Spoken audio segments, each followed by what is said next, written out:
singing brim bam bam brim bam bam brim bam bam boom brim bam bam Right 식동을 걸어 웩세를 바른 어울려 모든 것이 특별해 너와 잘 어울려 무엇을 원하든 I'ma make it work right Nyuri kau milik kita, kini telah ku temukan. Video sebelumnya adalah contoh bunyi yang kita ketahui dari suara orang bermain gamelan, menyanyi, serta orang memetik gitar. Saat pita suara bergetar, suara kita akan terdengar. Senar gitar yang dipetik pun akan mengeluarkan suara bunyi yang harmoni. Lalu, bagaimana bunyi atau suara tersebut dapat dihasilkan? Yuk kita simak video tentang bunyi berikut ini.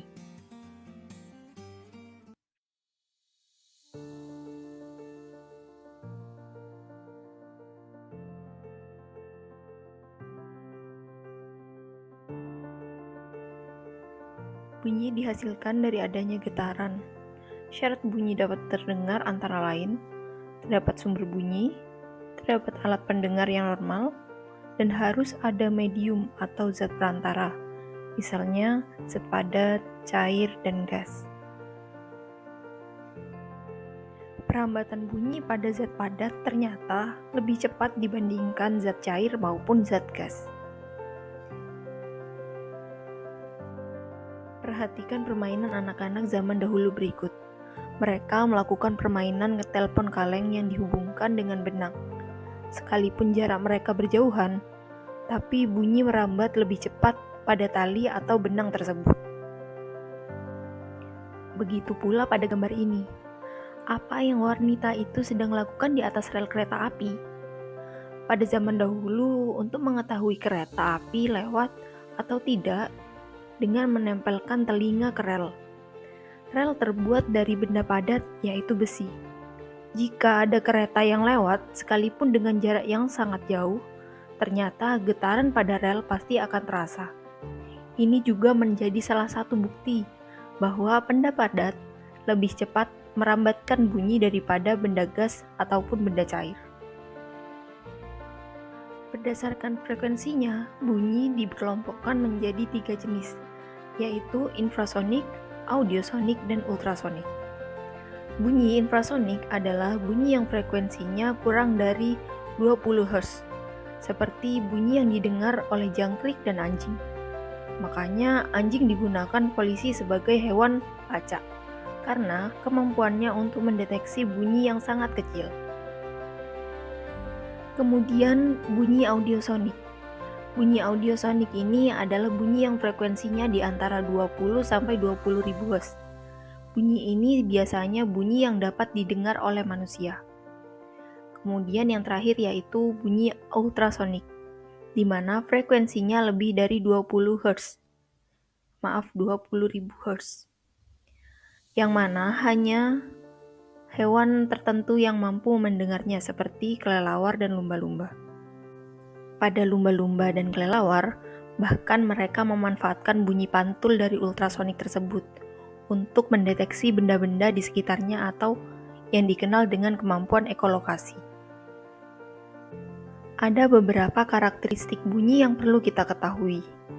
Yang pertama, nada, yaitu bunyi yang memiliki frekuensi yang teratur, sehingga indah didengar. Kemudian ada juga desah. Berbeda dengan nada, desah memiliki frekuensi yang tidak teratur, sehingga suara yang dihasilkan tidak jelas, seperti suara gemerisik, daun yang tertiup angin, dan suara orang yang di keramaian. Karakteristik selanjutnya adalah timbre, yaitu bunyi yang frekuensinya sama, tetapi terdengar berbeda. Contohnya, ketika laki-laki dan perempuan menyanyikan lagu yang sama, namun kita langsung akan dapat membedakannya. Timbre itu sendiri juga disebut dengan warna suara, sehingga kita dapat membedakan antara suara yang satu dengan suara orang yang lain. Yang selanjutnya adalah gaung, yaitu bunyi pantul yang terdengar hampir bersamaan dengan bunyi asli, sehingga suaranya tidak jelas. Contohnya, ketika kita berteriak di dalam ruangan yang kosong, maka akan ada suara yang mengikuti namun tidak jelas.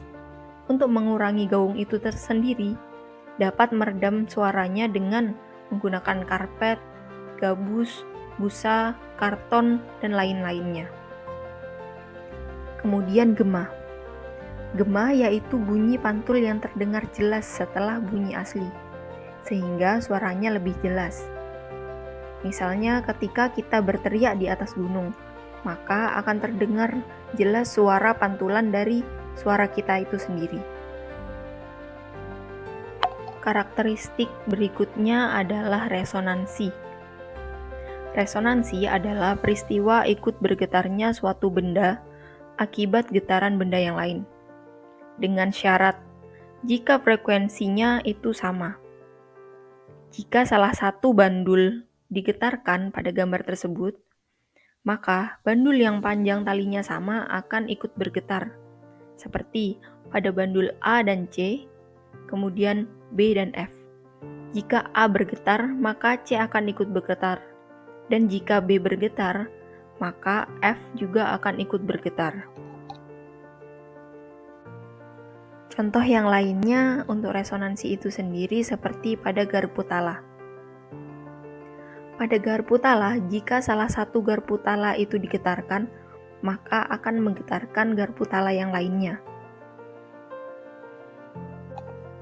Resonansi bermanfaat untuk memperkuat bunyi asli, sehingga bunyi yang dihasilkan akan menjadi lebih besar atau lebih nyaring. Namun selain bermanfaat, resonansi juga dapat merugikan, seperti jika ada ledakan bom. Bunyi ledakan yang sangat keras ini akan menimbulkan getaran dan juga akan merusak. Bunyi juga memiliki manfaat, yaitu salah satunya untuk mengukur kedalaman laut dan mengukur jarak sumber bunyi ke tebing.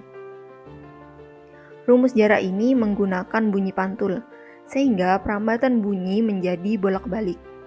Untuk mengukurnya sendiri menggunakan formula S, yaitu jarak, sama dengan V dikali T per 2, di mana S adalah kedalaman atau jarak, V adalah cepat rambat bunyi, yang satuannya meter per sekon, kemudian T yaitu waktu, dengan satuan sekon. Nah, selanjutnya ada contoh soal, yaitu salah satu alat sonar di kapal laut memancarkan bunyi pantul dengan cepat rambat 1.500 meter per sekon.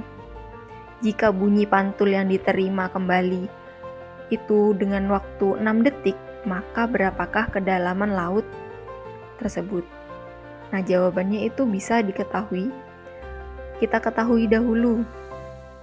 Yang diketahui adalah cepat rambat, di mana cepat rambat itu adalah V, yaitu 1.500 meter per sekon. Kemudian diketahui juga waktunya. Waktu yang diperlukan adalah 6 sekon. Yang ditanya adalah S, juga bisa L, atau jarak.